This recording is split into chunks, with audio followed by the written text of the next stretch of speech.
Hello, I'm Mike and this is Will. We are the Tabletop Donkeys. Hello. And we're bringing you issue 40 of Warhammer Age of Sigmar Stormbringer magazine today. In this issue we've got the first half of a Spirit of Durthu for the Sylvaneth, so we'll be having a look at the collection up to this point, and in this game we'll be fighting over a newly discovered Realmgate as we prepare to head into the new realm.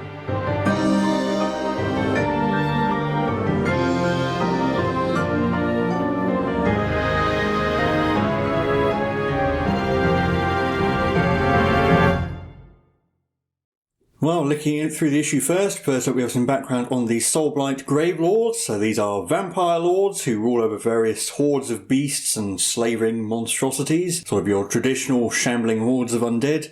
Mostly they serve under Nagash, but there's lots of various political wrangling and feud in amongst them, different clans and rivalries. See the sort of hierarchy there, but with the three major dynasties, the Virkos dynasty, the Kastelai dynasty, and the Avengori dynasty. Well, obviously there are many smaller, more minor dynasties that all normally serve under Nagash. And a bit below where it goes over again the hordes of skeletons and zombies that make up the majority of their hordes, but also other creatures like direwolves and bats and the elite vampiric blood riders. And then some backstory on Feast of Bones. This was a sort of battle box that Games Workshop released, but it was going over a conflict between the Ossiarch Bone Reapers, another force of the dead, and the Ogors, the Ogor Moor tribes. So there's Kagruk Kinita, who overthrew his father and repealed the Pact of Bones that his his glut had with the local Ossiarch, and then eventually caused a war between the two factions. And the next page goes over some of the major events. And then backstory on Sigmar, the God King, sort of the game is named after. He is the god of and the leader of the forces of order, who ascended in a long time ago during the world that was, and rules over the mortal realms from Aesir. So this page is going over his initial rise and his battles against the forces of chaos, although he eventually had to retreat to Aesir. The forces of chaos were too strong. And then he goes over his history. He ascended during the end times of the world that was. Although with the coming of Archaon the Everchosen, the forces of chaos proved too strong, and all that was left was Sigmar clinging to the flaming core of the world that was as it soared into the void, where it was found by Dracothian the Great Drake, who Sigmar managed to befriend, and eventually he met other beings who had ascended to godhood that existed in the old world and formed the Pantheon of Order. And then he goes over the rise, the eventual coming of the Age of Chaos in the mortal realms, where the forces of order did manage to reclaim some of the mortal realms, but were eventually thrown back, and Sigmar retreated to Aesir. And also the Storm Vaults, which Sigmar will hold a number of various artifacts, or sometimes horrible monsters, that Sigmar encountered in his earlier travels. And a lot of these were unveiled by the Necroquake, which I believe we've heard about before, a great event on the Realm of Death that uncovered them, and now they're often a source of conflict. And then we have a bit about how origins of the Stormcast, how they were created by Sigmar, and how now, in the Age of Sigmar, he's a sort of distant, almost legendary figure, ruling and watching over the mortal realms from his throne in Aesir, as his armies go out and fight to defend the mortals of the mortal realms. Now, background on the Spirit of Durthu, a battle scroll for it, or a battle record for it rather. These Spirits of Durthu are forest beings that are descended from a great hero from the world that was, and they hope to live up to the name of their ancestor, and the most elite of them actually form the Sons of Durthu, who are Alariel the Everqueen's elite bodyguard. So you've got a battle record here for the one we're getting with the magazine. So you've got his traits and his home glade and various great deeds you can go over. And then the build guide. So there are a lot of parts for the Spirit of Durthu, because it actually builds two other models. So you do need to carefully to make sure you find the correct ones. And though it looks complicated, you don't need to be quite as careful as possibly with some of the other Sylvaneth. Although there are still lots of delicate leaves and stuff. You do need to be a little bit careful when you're cutting them out. And you can see them completed there. But obviously you have to wait until the next issue to learn how to paint him. And also, since this is issue 40 of the magazine, we're going to have a look at the collection up to this point. So on the left you can see the order, on the right are the destruction and the terrain along the back. Not pictured are any of the 3 brushes or any of the 20 different paints we've got. Also dice and range rulers and wound markers and so on, and only seeing 2 of the 3 battle mats we've covered at this point. But for the order collection, is a total of 43 models. Along the front we have the Arch Revenant, the Knight Incantor, the Lord Imperator with his faithful Gryph-hound, Guard of Steelsoul and the Lord Aquilor, Then behind them are Ilthari's Guardians with Ilthari in the front, the Praetors with the unique model for the Praetor Prime, and then Xandar's True Seekers. And then behind them we have the 2 units of 5 Vindictors, the 5 Vigilors, the 6 Gryph-hounds, and way at the back is the Knight Judicator with his 2 Gryph-hounds and the Stormstrike Chariot. And for the destruction on the right, it's a total of 75 models, although a lot of them are Grots and Hobgrots. Along the front we have the Killer Boss with Stab Grot, the Swampcaller Shaman and Pot Grot, the Loon Boss and the Fungoid Cave Shaman. Behind them are the 10 Gut Rippers, Manok de Cunning in front of the Cunning Crew, and Zarbag leading Zarbag's Gits. And behind them are 2 units of 10 Hobgrots, the unit of 20 Moonclan Shooters, and along the back we have the Marsh Crawler Soggoth, the Beast Skewer Killbow, and the Man Skewer Bolt Boys. And then at the back we have the train with the 6 pieces of Primal Lair and the 2 parts of the Azurite Fountain. But nice overview of the collection up to this point. We'll now hand you over to Will, and he'll take us into today's game. So no new rules in this issue, we've just got some tactics for some more units. So starting off with the Stormstrike Chariot, it has the advantages of being fast and having strong abilities like its Celestial Blaze and Aesir Unleash, which can be very handy, but it is of course only 1 model. It counts as 2, but it can still be outnumbered, so it's not fantastic for taking objectives. Then the Gryph-hounds, which obviously are also fast and manoeuvrable thanks to their darting attacks. They can escape from combat and generally be annoying, and they have quite a lot of attacks between them, so they can do some damage to lightly armoured units, but they are fragile, obviously having no save. Only 2 wounds each means they can be taken out quite easily, and they don't have very high bravery. And it suggests here using them as a sort of scout unit to use their warning cry to let you shoot at things that arrive from reserves, and just generally reinforcements and things away from your army. Then for the Hobgrot Slitters, they obviously have a ranged attack, which is reasonably good, especially if you use something like all-out attack on it, and they have a decent number of models, so they can hold objectives, especially in the back line where they're not under too much threat. But they're not Aurochs, so they don't get any benefits from things that have the Auroch keyword listed, like the Venom-encrusted weapons. And it's just their best used as a harassing unit. Again, just generally be annoying and support your other units, but not being a frontline unit themselves. Or being used as a screen, a sort of sacrifice unit just to stop your opponent from gaining board control. And finally, the Marshcrawler Sloggoth, which is obviously big and durable, has a lot of wounds and it heals. It has some strong abilities. It's actually one of its best features is giving everything in your army or everything nearby +1 to hit, and of course it can snatch models, which can defeat even heavily or even powerful foes. But again, it's not an Auroch, so no venom-encrusted weapons or anything like that. And it also suggests here that it's good as a frontline support unit, giving things that buff and generally helping out your front line. Then for our game, for the halfway point in the magazine run, the Forces of Order have discovered a previously unknown Realmgate, which leads into a different realm, which is obviously always useful. On their way there, they don't realise that the ever-cunning Forces of Destruction have tracked them there and are going to try and ambush them and seize control of the Realmgate for themselves. So for the Alliance of Order, we have the Arch-Revenant, the Knight Judicator, Ilthari and Ilthari's Guardians, 5 Vigilors and 5 Vindictors, facing off against the Loon Boss, the Fungoid Cave Shaman, Zarbag and Zarbag's Gits, 20 Shooters and 10 Gut Rippers. So here's our battle mat. We've got the 2 maps set out as usual. Territories are along the short edges, 1/4 of the way onto the board each, and there are 3 objectives, 1 in the Order territory, 1 in the Destruction territory, and 1 right in the middle, as shown on this map. Deployment works as usual, and then there are 6 terrain pieces to be placed. Victory conditions for this game: we get 1 victory point at the end of our turn for controlling 1 objective, 1 for controlling at least 2 objectives, and 1 every time an enemy unit is destroyed. And the special rule for this game is called Hostile Intent, which means that the sides cannot control the objective in their respective territories. So you have to push out to the middle and the line of the enemy territory in order to score points from them. So that should be fairly straightforward. We will show you the board all set up and deployed, and get straight into the game. So we've set up the board and deployed. You can see the objectives across the diagonal in the middle. So objective 1 is the one in the Order territory that the Order forces can't control. Objective 3 is the Destruction one, and objective 2 is the one in No Man's Land. We've set up our forces, as you can see. I'm going to go over those in a second, and the terrain is where it is, and the terrain as well. So here's the Order deployment. From left to right, we've got Ilthari's Guardians and Ilthari herself, the Knight Judicator and 2 Gryph-hounds, which, as we've seen before, are technically summoned when he's deployed, so they can be placed outside of my territory, because they just placed within 3 inches of him. The Arch-Revenant in the centre, who's going to be my general. She's going to have the Skilled Leader command trait, giving me a chance to gain an extra command point at the start of my hero phase, and also the Arcane Tome artifact, make her a wizard, so I've got 2 wizards to 2 effectively. Then we've got the Vindictors, and finally the Vigilors. And my triumph for this game will be Inspired.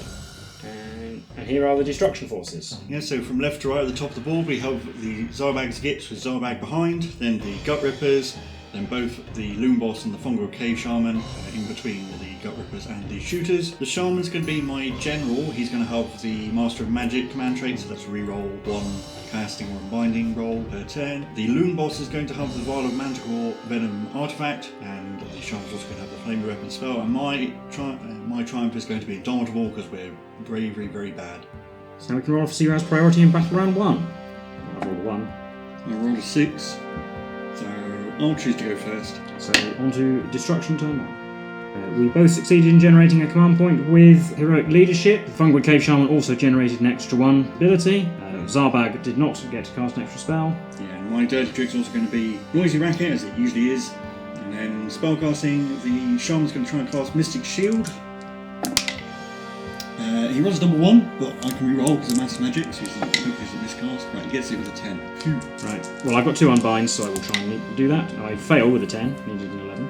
In my movement phase, the Grot Shooters have moved up normally. They're all going to be in range of the unit of 2 Griffhounds. The 2 heroes have moved up along with them. I spend a command point to use add the double on the Gut Rippers so they can get around that bigger terrain piece and get towards objective 2 and sort of get away and stop getting in the way of the Grots.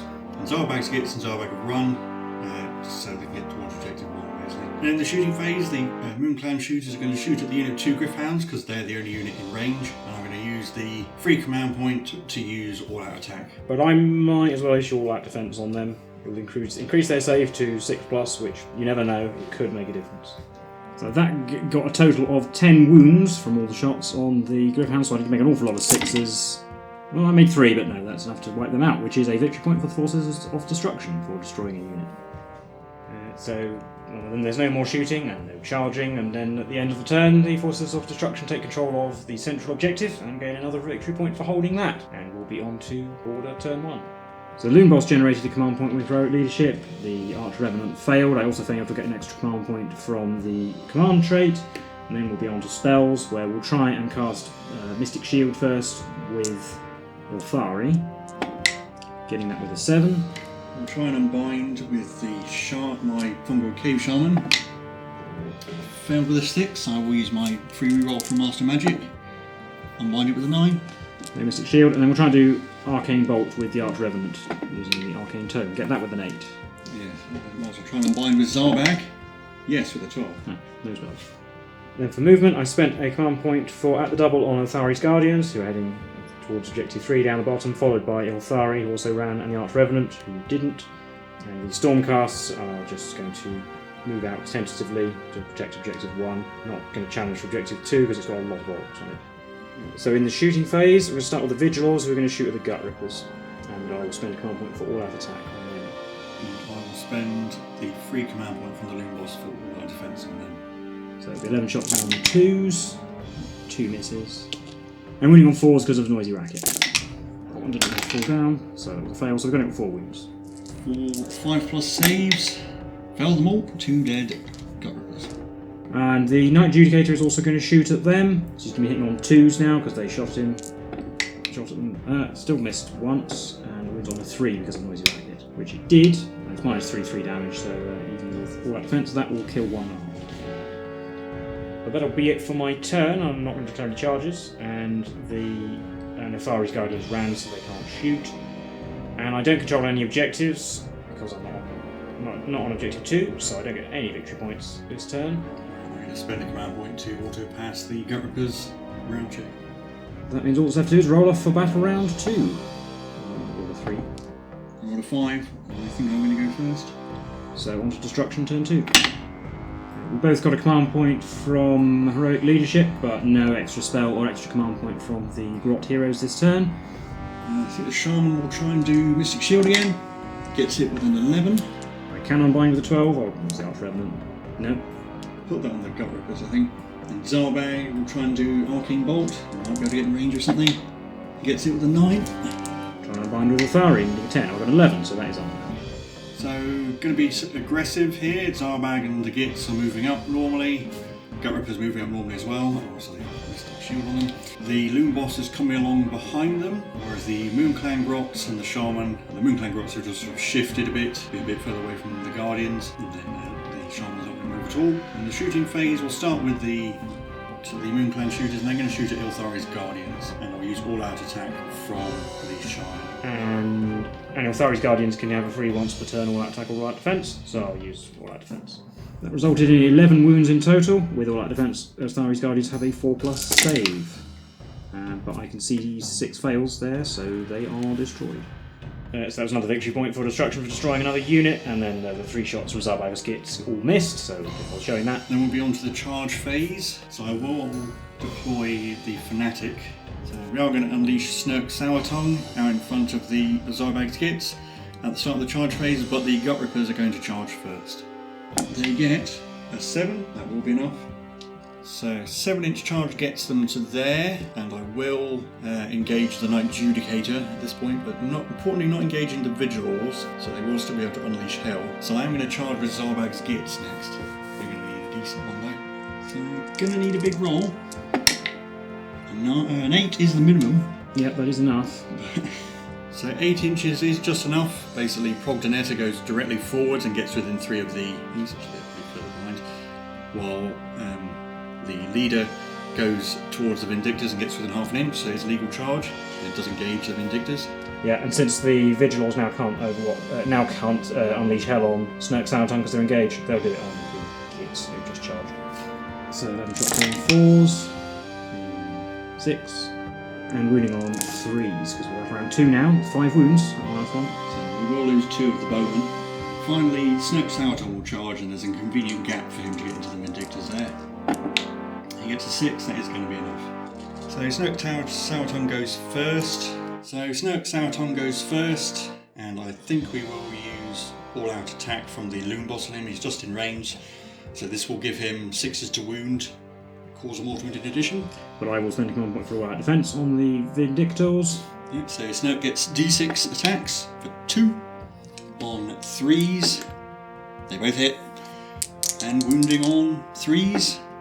They both wound, but no mortal wounds. -2 rend. So we'll be on 4s with all that defense. Failed one. D3 damage. 3. 1.5 killed. And then, because my turn, it's my pick, so we'll pick the Gut Rippers to go. 15 attacks, because there's 7 of them left plus the boss. On 4s, 6s do mortal wounds. There are 3 mortal wounds. 4 hits, that wound on 4 is getting 3 more. No rend on these though, so 2s. We do take another wound. I'm going to pick the Vigilors to go to pile in towards Objective 1, principally to stop the Zarbag's Gits hopefully getting control of that. Although we're going to split up our attacks. One of them has to attack the Gut Rippers because it's the only thing in range. 1 can't attack at all. 2 on Zarbag's Gits are in range of them. But the Prime is going to put his attack on Snurk Sourtongue because that will be a dangerous unit and a victory point if I can kill him. And I will also spend a command point for all-out attack on them. Zarbag is going to issue all-out defense to the Gits. So we'll do the 2 attacks on the Gut Rippers first, just to get that out of the way. Get 1 hit, which wounds. Mystic Shield versus Martin Rend is a 5+ save, which we failed, so we will lose an Auric. Prime on Snurk Sourtongue does only have 2 attacks, only gets an extra shot, and we've got 2 hits. And yeah, 2 wounds. He's dead, so that will be a victory point for me. And then 4 attacks on Zarbag's Gits on 3s because of the net, so that does miss. And 3s. Oh, only 1 wound. With a 6+ armor save, failed, so we lose the other bowman. So just Zarbag Gits to go on my end. We've got Drizgit Squig Brand, 2 attacks on 3s. He misses. 3 attacks from Progdonetta on 3s, getting 2, and 4s, getting 2 with no rend. 4s for Vigilors, take a wound. 6 attacks from the 2 squigs on 4s. Oh, only getting 1. Wounding on a 3. It does with -1. 5. Nope. So 2 damage overall, kills 1 Vigilor. The 2 Vindictors get to go. Unfortunately, I can't pile the Bannerman in range of Objective 1, it's just slightly too far away without getting further away from the Gut Rippers, so just going to put the attacks on the Gut Rippers. 5 attacks on 3, so get 1 6, which will do a mortal wound, and 3 other hits, which get 3 more wounds. 5+ saves. Made 1, so it's 3 damage, so we'll lose 1 plus another. And finally, the Knight Judicator can pile in because there's enough space. He has 3 attacks that hit on 3s on the Gut Rippers, getting 2 hits. Big wound on 3s as well. 2 wounds, these are at -1. So 5 pluses again, failed both. 2 more wounds. But that's it for the combat phase. In the battle drop phase, I'm going to spend the free command point that the Archrevenant has to keep those Vindictors here. I'm going to spend Indulgence to keep Zarbag's Gits there. Yep. We have to roll for the Gut Rippers. So 1 or 2, they're fine.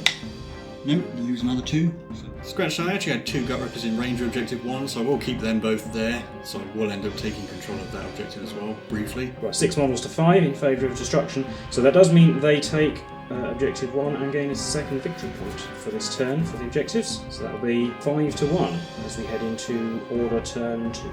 We gained command point. I gained a second one because my command trait generated me a second on a 5+. I succeeded at heroic leadership with the Knight Judicator this time. The Arch-Revenant will try and cast Mystic Shield. Gets it with a 6. Try and unbind with his Zarbag. Does with a 7. And Ilfari will try and cast her own spell, which is called the Reaping. It has a casting value of 6. She gets it a 9. Try and unbind with the Shaman. It's filled with an 8, so I'll re-roll it. Oh, no, we've got the 9, so let's go off. Yep, so the only unit in range is the shooters, so I roll 6 dice, and every 5+ is a mortal wound. We get 3 mortal wounds. No, we get 4 mortal wounds. That's a pretty good result. Then for movement, Ilfari ran, just about getting in range of objective 3, the Arch-Revenant flying over to do the same, and the Knight Judicator moving forwards to get in range of objective 2. My other 2 units will stay in melee. So on to shooting, I'll just do the vigils first, I suppose, shooting at Zarbag's Gits. According to the wording of the rule for Progdonetta, all hits, all attacks are at -1 while you're within 1 inch of that unit, so we'll get -1 to hit with the bows. We will spend a command point for all out attack to counteract that though, because shooting is slightly better than melee for them. So the 3 will hit, the 2s still miss, and 3s to wound. 4. That kills off the 2 squigs, and then we've got the Knight Judicator, who's going to shoot at the Grots, because we need to thin down their numbers, because they're what can win the game with the swamp objectives. So 2 shots on 3s, misses again. 2 to wound, which does, so that'll just kill 3 Grots. 3 dead Grots. So that brings us to the charge phase, where the Arch-Revenant will declare a charge. And in with a 6. So it gets in like that. I'm going to pick the Vigilors to go first in the combat phase. The Arch-Revenant will also be doing an extra attack with her glaive for this fight phase. But the Vigilors I will issue all out attack to with the Knight Judicator's free command point, and they're going to attack the Gut Rippers. So 5 attacks on 2s, 6s do mortal wounds instead. No mortal wounds on 2 misses. 3s, only 2. 5s, made 1. Just a wound.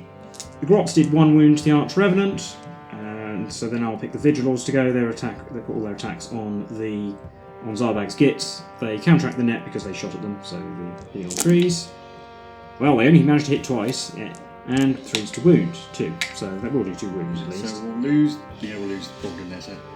Well, we'll do Drizgit, 2 attacks with his Squig Brand on 3s. He missed again, because he's using the wrong end. I've just got the Arch-Revenant left attacking the Grots, so I'll spend my command point to give herself extra attack on all of her melee weapons. It's her own command ability.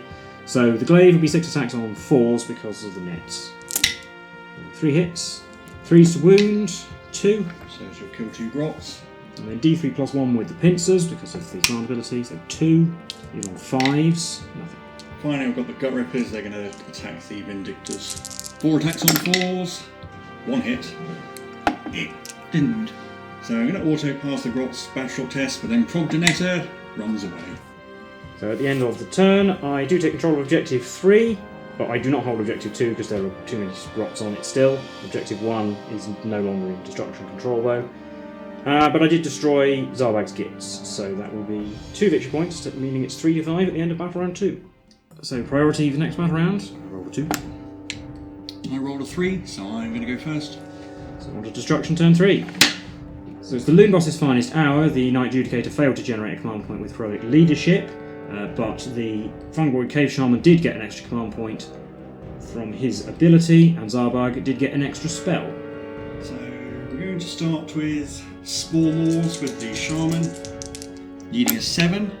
Getting it with a 7, I'll take that. Definitely try and unbind this, because it will kill the Arch-Revenant probably. No. Oh yes, I did unbind it for you. And then Zarbag will do Mystic Shield, gets it with a 9.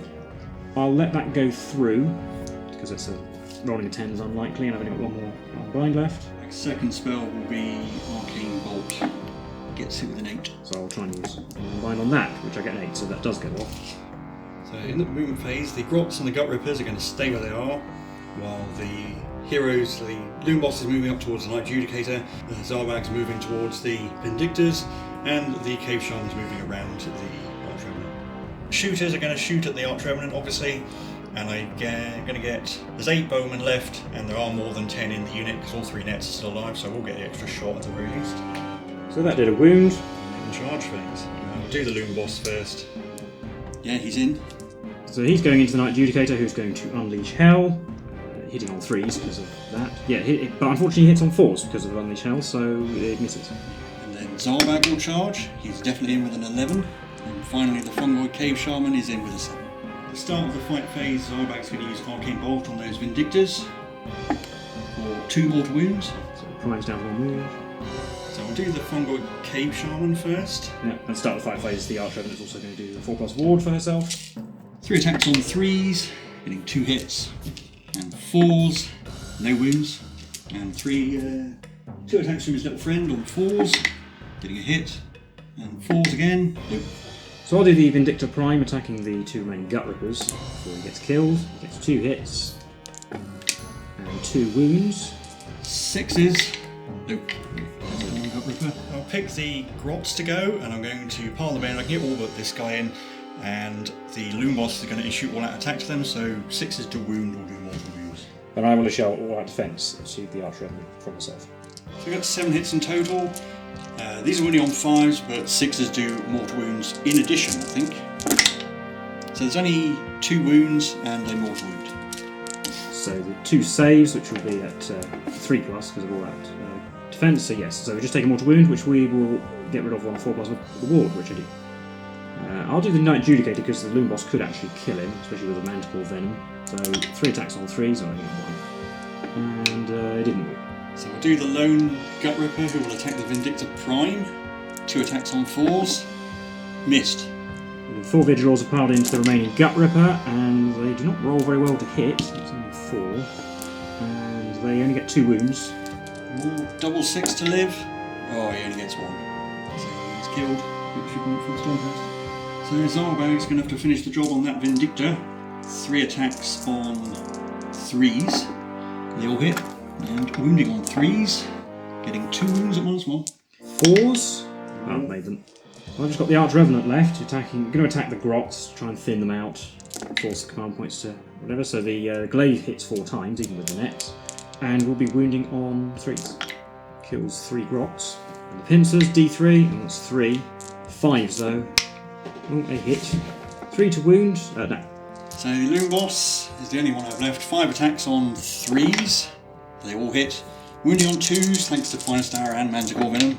They all wound. It's -1. Knight Judicator still has a 3+, so these will be 4s. And we fail 3 though, and I think it's 2 damage each. It might be D3. I think it's D3 damage each. So 3d3 damage. That is going to be 7. Which will kill the Knight Judicator. So that's the state of the board at the end of Destruction turn 3, gaining 2 victory points this turn for killing the Knight Judicator and holding 1 objective. And I'll spend my command point to keep the Grots around. I did manage to generate a command point yet again with command ability, with the command trait going up to 3 for this turn, and both the Arch Revenant and Zarbag's Finest Hours. For spells, the Arch Revenant will try and cast Arcane Bolt. Gets it with a 10. Try and unbind with Zarbag, I suppose. Nope. And Ilthari will try and do the Reaping again on a 6. Gets it with a 6. Try and unbind with the Fungoid Cave Shaman, yes. So at the start of the movement phase, we will unleash Arcane Bolt into the Fungoid Cave Shaman for D3 mortal wounds, 3. He's down to 2. Only movement is the Vindictor Prime falling back away from Zarbag, so it's not an easy victory point kill, and Ilthari move a bit closer to the Fungoid Cave Shaman. Then the Vindictors will shoot at Zarbag, and we will all out attack. So these will be 2s. 1 miss. Oh, and I actually think I'll use my Triumph here to wound on 2s. I did mean to say that before I started rolling, but that was my intention. So, well, it helped for 1, so it's 8 wounds. 8, 6+ saves. Yeah, he's gone. So in the charge phase, Ilthari will charge in. She rolls a 2. I will re-roll that. Well, there we go. Does that mean my only charge? The Vigilors aren't going to go into the Loom Boss. That sounds a bit dangerous. So I'll do Ilthari first. Going to put everything on the Shaman. I'm going to stay away from the Goblins because their nets will make her basically useless. Although I should say the Archrevenant will give herself an extra attack with her glaive this turn. I'm going to do Authority first. We've got one attack with her staff. This is all going on the Cave Shaman. So on 3, that hit. It wounds on 3. It did through. Yeah, that's good. No save, so D3 damage. 1. It's still alive. One attack with the Snapping Mandibles on 4. That hits. Wounds on 4. It does. That's -1. So that'll finish him off.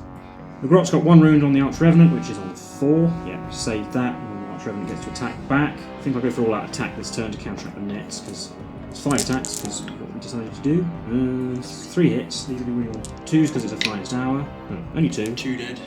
D3 pincers, 1, 4, we missed. So we actually only killed 2. So that means that the Destruction Forces do hold on to Objective 3, because there are about 5 or 6 Grots to 2 Sylvaneth heroes on it. I don't hold anything that will give me a victory point, so it's 7 to 6 with destroyed units taken into account as we head into battle round 4. So the roll off. No, I rolled 1, so Destruction get the choice. I'll go first. Destruction turn 4. We both generated a command point with Heroic Leadership. In the Loon Boss's case, that was on a 2 because the General's dead, so there was only 1 command point gained for the Destruction Forces this turn. I'm going to spend 1 in their hero phase to rally the Vindictors. You can use it in the opponent's hero phase because it just says in the hero phase. So the Prime will issue it to herself. See if we can get at least 1 back. Or we get 2 back. Grots have fallen back from the 2 Sylvaneth heroes. I'm going to abandon Objective 3, but consolidate on Objective 2, and the Loon Boss moved this way, which causes them to redeploy into that formation. And then the Loon Boss is going to charge in the charge phase. A 5 gets him to where I want him to go. So he's going to charge into the Vindictors. And I'll pick him to fight, obviously, and he's going to issue all that attack to himself. I'll have the Archrevenant issue all out defense to them with her free command point for this turn. So 5 attacks from the Loon Boss on 2s. They all hit. Shame 6s on hits don't do anything. And wounding on 2s. So there's 4 wounds plus a mortal wound. -1. So 3s on the saves. Well, I made all of them, so we just take a mortal wound. But that will kill off the injured Prime. And they get to hit back. We get a mortal wound and a hit, which wounds. So 5 plus save, failed. 2 6 plus wards. Oh, we ignored 1. So he's down to 4, I think. So he's got 5 base. So that rolls to gain another command point, so I'm actually up to 3 now, because the Archrevenant failed at Heroic Recovery. Loon Boss is going to do Heroic Willpower, and I'm going to spend my command point to rally the Grots. Getting 2 back. But we're going to call this the end of the game here, because Ilthari cast the Reaping and killed 3 more Grots. It was on the 12, so I cannot mind it. Yeah. And the Archrevenant successfully cast Arcane Bolt. Vigilors are going to move towards Objective 2, shoot either the Grots or the Loon Boss, and then try and charge the Grots. And then the Archrevenant was going to move over and charge the Loon Boss, so even if that didn't kill him, then probably still be tied down. Basically, the Grots are going to end up being destroyed this turn. Yeah, so I'd be getting a victory point for destroying the Grots, and then probably 2 for holding 2 objectives, so that'll put me up to 9. And then the Loon Boss might kill the Vindictors, but then you have my entire army to deal with after that point. So it's quite close, but it will probably be an order victory if we were to go on to turn 5. So we'll recap all of that and the issue and the collection for you now. So that was the game for issue 40 of Warhammer Age of Sigmar Stormbringer magazine. How did you think that went? If I'd been able to hold Objective 1 for a couple turns more, I think I would have been able to eke out a lead. Fell away at the end, unfortunately. I think being aggressive was the right move. I was able to disrupt all your Stormcast. Yeah, I think so. Obviously, winning priority every turn meant you always had the initiative, so I was kind of forced back a bit. And when it was 5 victory points to 1 at the start, because you killed the Gryph-hounds and the Ilthari's Guardians really easily with the shooting, which is not that surprising because they're not very tough, I was a little bit worried. But yeah, the Stormcast, both of my Stormcast infantry units basically just stayed in it and killed off what attacked them. Yeah, it took the 2 Sylvaneth heroes basically all game to kill off the Grots eventually. Yeah, the Archrevenant wasn't all that impressive, but that was partly because she was hindered by the nets. So I think actually Ilthari did quite well. Yeah. The Reaping went off a couple of times and got some good mortal wounds, and then she did actually kill the Shaman. I think maybe I should have left the Shaman out a bit and tried to cast Spore Maws again.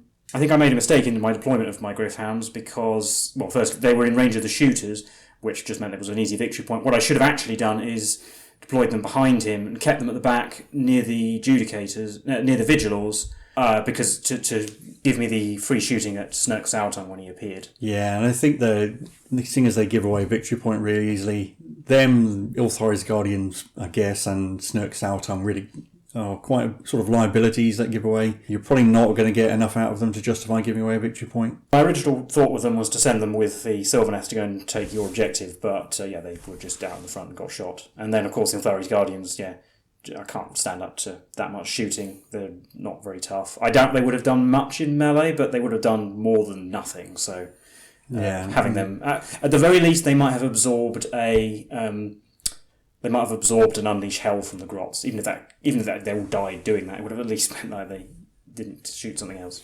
Yeah, but I think the game was pretty balanced and could have gone either way. I mean, if even stuff like if your Knight Judicator had survived against the Loom boss, I think that would have sealed the deal in that bit. Perhaps I shouldn't have actually moved him forward. Perhaps I should have left him on Objective 1, really, just to be a thing that you didn't want to get too close to, but he can range everything on the board. And also, a tactic that occurred to me partway through the game is I could have kept a unit, possibly the Vigilors, in Scions of the Storm and sent them to go and try and attack Objective 3 instead, and kept the Sylvaneth back where they were less likely to be shot. Use them more as a defensive force and let the Stormcast do the attacking. That might have been a better tactic, I think, because I sort of got away with probably inferior tactics here.